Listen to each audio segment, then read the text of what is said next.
La description de la pleine conscience qui suit est pour toute personne intéressée par le sujet, bien qu'il soit écrit principalement pour ceux d'entre vous nouveaux dans le concept. Il est tiré de le travail de Marshall Linehan, doctorat en philosophie, le psychologue qui a développé DBT. Quand tu lisez les choses dans des guillemets, ce sont ces mots textuellement. Le Dr Linehan est parmi plusieurs thérapeutes éminents chercheurs qui intégrant les compétences de pleine conscience avec autre façon standard de la thérapie. Ils travaillent tous pour créer de nouveaux et plus des moyens efficaces d'aider les gens. Bien que les idées du Dr Linehan soient ce que je vais discuter ci-dessous, je veux reconnaître, comme elle le ferait, qu'elle a tiré sur le travail de nombreuses autres personnes et lit largement sur la recherche menée sur la pleine conscience. Elle pratique ce qu'elle prêche. Signifiant, elle pratique la pleine conscience, tout comme moi et la majorité des thérapeutes qui enseignent DBT. Ma façon d'enseigner la pleine conscience est d'écrire ou d'en parler un peu et de donner beaucoup. Exemple?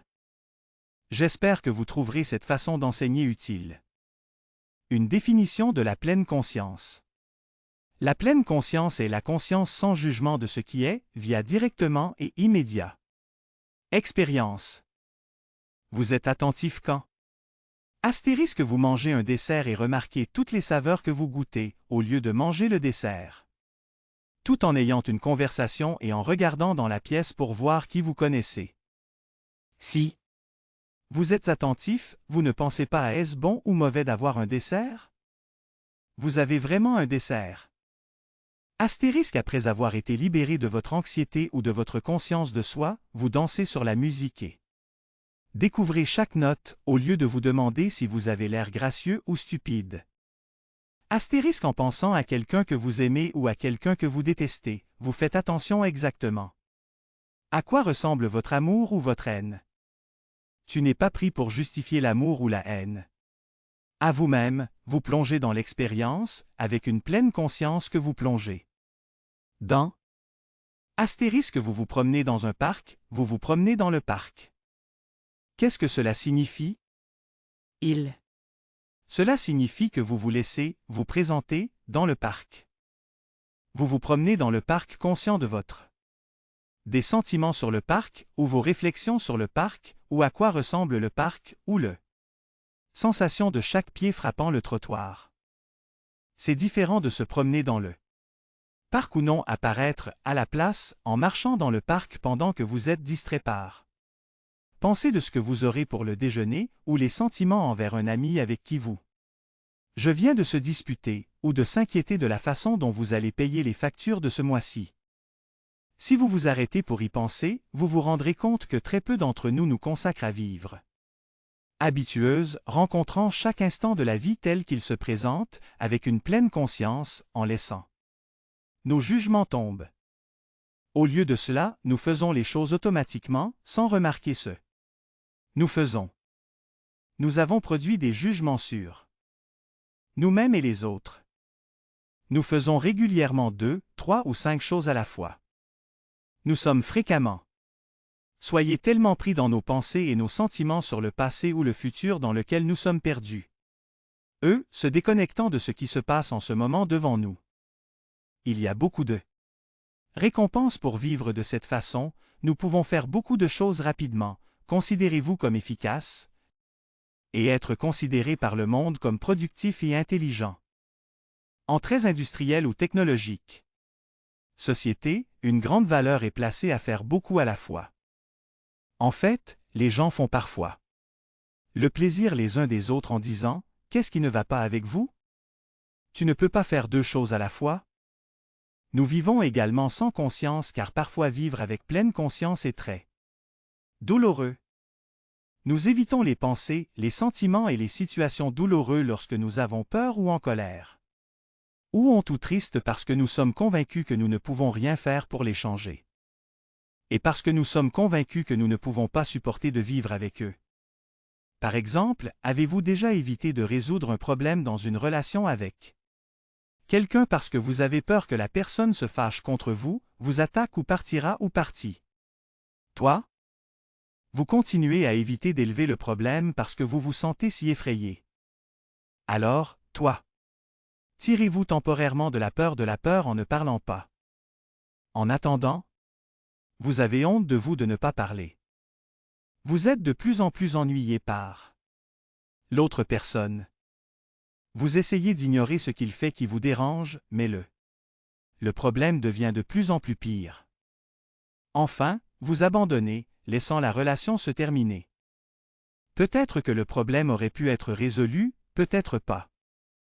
Mais il y a une distinction importante à faire entre la douleur inévitable d'avoir un problème avec une personne que vous aimez par rapport à la souffrance que vous vous faites vous causer en laissant la peur vous contrôler, se juger d'avoir peur, en supposant que rien de ce que vous essayez ne fonctionnerait. Au lieu d'essayer des solutions, se sentir coupable de ressentir de la colère envers quelqu'un que vous aimez ou juger la personne pour avoir causé le problème. Il y a tellement de façons dont la pleine conscience pourrait aider à l'exemple ci-dessus, il est difficile de savoir par où commencer. En raison du temps et de l'espace limité, je n'en discuterai que quelques-uns. Vous pouvez utiliser des compétences de pleine conscience et attirer toute votre attention au sentiment de « je suis agacé » au lieu de les repousser ou d'essayer de vous en parler. Peut-être. Vous avez peur de ne pas supporter de vous sentir ennuyé, mais en fait, en regardant ce que vous vous sentez à l'intérieur, vous vous rendez compte, et c'est juste une gêne pendant 10 minutes, je peux le supporter. 2. Vous pouvez utiliser la pleine conscience pour devenir un grand détective et remarquer exactement comment et quand vous vous sentez ennuyé. C'est peut-être quand il ou elle avait 3 tasses de café avant. Te voir, c'est peut-être quand vous êtes tous les deux fatigués, et c'est peut-être quand il a eu une mauvaise journée de travail. De cette façon, vous utilisez une sensibilisation pour être spécifique et clair sur ce contribue au problème. Plus vous obtenez de ce qui se passe dans le problème, la meilleure chance de le résoudre. Demandez-lui de boire moins de café ou de passer à café décaféiné, faites des plans pour vous réunir lorsque vous êtes reposé, ne vous rencontrez pas sur le mal. Jour de travail. 3. Vous pouvez utiliser vos compétences de pleine conscience pour voir votre esprit génère des pensées comme « ne devrait pas être ainsi, pourquoi ne pouvons-nous pas nous entendre ?» Les vrais amis n'ont pas de problème. En écoutant vos pensées, vous vous rendez compte que vos attentes ne correspondent pas à la réalité, donc vous travaillez à changer vos attentes. 4. Vous pouvez utiliser des compétences de pleine conscience, alors que vous parlez du problème avec votre ami, pour apporter votre conscience complète et ouverte pour savoir si vous expérimentez votre ami ou non. Vous écoutez et vous comprendre ou se défendre et vous critiquer. Si elle est vraiment écoutée et attentionnée. Vous remarquerez peut-être un soulagement à l'intérieur et décidez de continuer à travailler avec elle sur les problèmes. L'amitié. D'un autre côté, si vous remarquez qu'elle est dédaigneuse ou non réalisée. Chaque fois que vous parlez d'un problème, vous remarquerez peut-être que vous êtes tristé. Déçu mais pas disposé à mettre plus d'énergie dans une amitié qui vous fait malheureux. Pour résumer, la pleine conscience est la conscience, sans jugement, de la vie telle qu'elle est, vous-même comme vous êtes, d'autres personnes telles qu'elles sont, ici et maintenant, via directement et immédiat. Expérience. Lorsque vous êtes attentif, vous êtes éveillé à la vie selon ses termes, pleinement vivant à chaque instant tel qu'il arrive, tel qu'il est et tel qu'il se termine. Bien sûr, pour construire le maintien de la pleine conscience nécessite des compétences spécifiques qui pratiquent encore et encore. C'est qu'est-ce qui vient ensuite? Comment et pourquoi pratiquer la pleine conscience? La pleine conscience est une compétence qui peut être apprise comme les autres. Il n'y a rien de mystérieux à ce sujet. C'est comme apprendre à faire du vélo ou à préparer de bons repas ou à peindre avec des aquarelles ou jouer un instrument de musique. Vous commencez par une pratique facile et progressez à une pratique plus difficile. Vous suivez des cours de personnes qui en savent plus que vous. Tu fais ami avec d'autres personnes qui y sont intéressées afin que vous ayez un groupe de soutien intégré à continuer lorsque vous vous découragez. Parfois, vous aurez l'impression de faire beaucoup de progrès, d'autres fois, vous serez découragé. Mais, il est certain que si vous vous entraînez, pratique, votre compétence à la pleine conscience s'améliorera. Alors, quelle est la pratique? La pratique de la pleine conscience est l'acte répétitif de diriger attention à une seule chose dans ce moment. Et si vous êtes nouveau? La pleine conscience, vous pouvez répondre avec « je peux déjà faire ça » ou « pourquoi diable? Est-ce que je ferais ça? Ma réponse est A. C'est beaucoup plus difficile qu'il n'y paraît. B. La raison pour laquelle vous faites ce genre de pratique est de prendre le contrôle de votre attention. J'espère. Vous vous arrêterez et réfléchir à la phrase suivante. Quelle que soit votre attention, c'est ce que la vie est pour vous à un moment donné. Exemple, vous avez peut-être décidé de faire une pause de travail afin que vous puissiez faire vous-même un peu de thé, alors que vous vous tenez au poêle, votre esprit s'éloigne et rumine sur une conversation que vous avez vue hier. Vous n'obtenez pas une pause parce que votre esprit n'est pas sur le thé, votre esprit s'inquiète et vous emporte. Exemple, peut-être êtes-vous assis dans une session avec un thérapeute qui se soucie de vous et a un expression aimable sur son visage, mais vous ne regardez pas son visage, pas vraiment. Au lieu de cela, vous vous sentez si conscient et honteux que vous commencez à espacer. Vous manquez un moment de connexion avec une personne qui prend soin de vous et plutôt. Ayez encore un moment pour vous rejeter. L'acte répétitif de diriger votre attention sur une seule chose et ce moment signifie former votre esprit pour faire attention à ce que vous choisissez de faire attention, au lieu de laisser votre esprit vous détourner. Il y a beaucoup de métaphores qui décrivent à quoi ressemble l'esprit non formé et ils vous fournir un bon contrat à l'esprit. En voici plusieurs. Astérisque votre esprit est un téléviseur qui est toujours en cours, mais vous ne pouvez pas trouver la télécommande. Le téléviseur obtient 300 canaux câblés, mais parce que vous ne contrôlez pas la télécommande, votre esprit non formé conserve. Jouez le même spectacle douloureux ou effrayant ou enrage encore et encore. Astérisque celui-ci est de zen. L'esprit non formé est comme un nouveau chiot. Vous dites à votre chiot de asseyez-vous et restez, mais votre chiot s'enfuit immédiatement, fouille dans votre placard, mâche en haut de vos nouvelles chaussures, passe par la poubelle et a un accident sur le tapis. Astérisque une troisième métaphore vient d'un chrétien contemplatif, Thomas Merton. Il a dit un esprit non formé est comme un corbeau volant sur un champ de blé en hiver.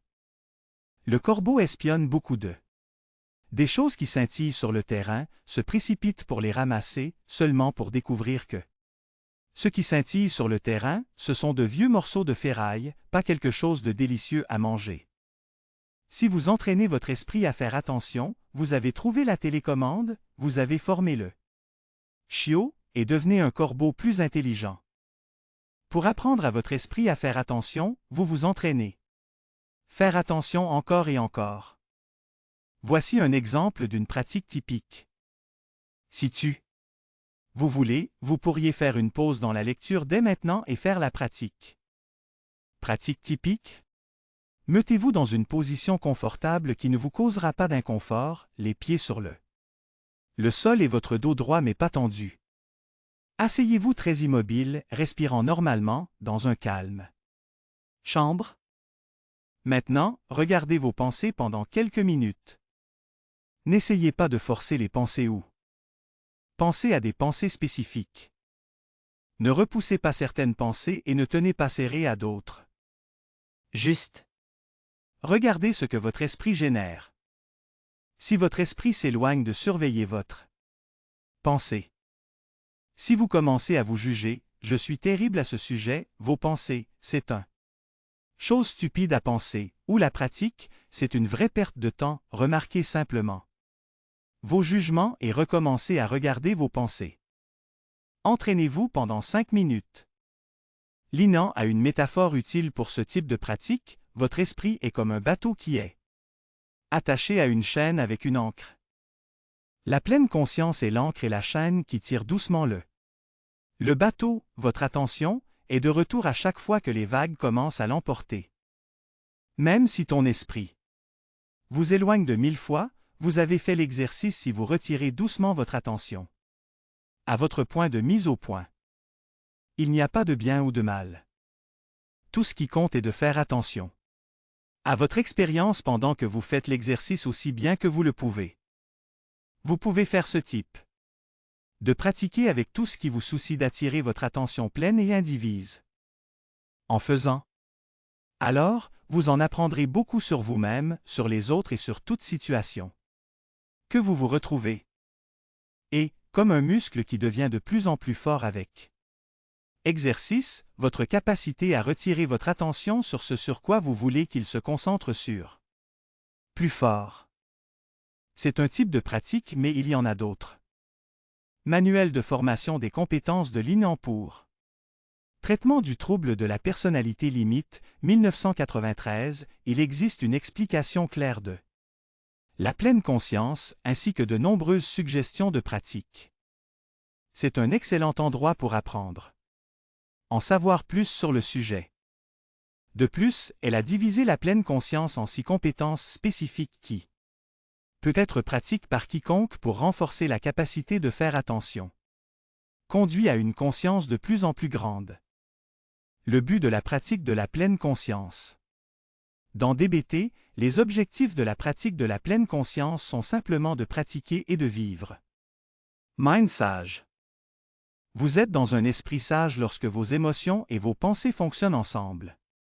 Cette action sage est donc facile, même lorsque votre vie et ou vos circonstances sont vraiment difficiles. Vous êtes dans un esprit sage lorsque vous pouvez rencontrer chaque instant de la vie tel qu'il est, pas comme vous le feriez. Faites-le être et répondez-le habilement. Les gens ont des noms différents pour un esprit sage. Les gens l'appellent le « vrai moi », les autres l'appellent « l'esprit » et d'autres se réfèrent à y. T comme être. Centré. Le nom n'a pas d'importance. Ce qui compte, c'est la capacité de l'avoir. Et tout le monde a cette capacité. De plus, tout le monde peut décider de travailler sur la capacité. Pour un esprit sage de plus en plus fort. Notez que nous ne disons pas que le but de la pratique de la pleine conscience est le bonheur ou le fait d'avoir la vie sans ennui ou ayant une expérience de joie sans arrêt. Cependant, des gens qui pratiquent la pleine conscience vous dira qu'ils s'améliorent dans la douleur durable, mieux pour résoudre problèmes, mieux à ne pas créer de misère pour eux-mêmes et mieux à participer pleinement dans ces moments de la vie, joyeux. Si vous voulez en savoir plus sur la pleine conscience, voici des lectures et des sites web recommandés sur la pleine conscience. Vous voudrez peut-être prendre un regard sur plus d'un, juste pour avoir une idée claire de ce qui est disponible et de ce qui être le plus intéressant pour vous. Astérisque lien de lecture de lien vers la pleine conscience. Astérisque manuel de formation des compétences pour traiter le trouble de la personnalité limite par Marsha M. Linan, doctorat en philosophie, APBB. Astérisque PubMed, moteur de recherche pour les résumés et articles médicaux. Accédez aux articles de John Kabat-Zinn, Indel Segal et d'autres experts en pratique de la pleine conscience. Astérisque www.tricycle.com, Tricycle Magazine avait publié un article écrit par le Dr. Linan sur la pleine conscience pratiquante.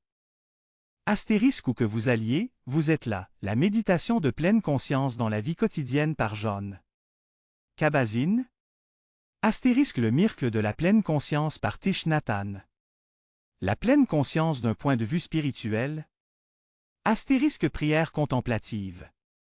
Par Thomas Merton, Thich Nhat Hanh, Christian.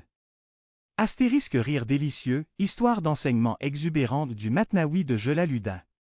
Rumi par Corman Barks, Molana Jalal al-Din Rumi Islam. Astérisque Mind Zen, Mind du débutant par Shoryu Suzuki, bouddhiste. Astérisque rencontrer Dieu, élément de la dévotion hindoue par Stephen P. Willey et al. Hindou. Astérisque méditation et Kabbale par Aryeh Kaplan, judaïsme. Site web. Astérisque www.shambhala.com, éditeur de livres sur la pratique de la pleine conscience. Astérisque http://www.parallax.org/ressources pour la vie consciente.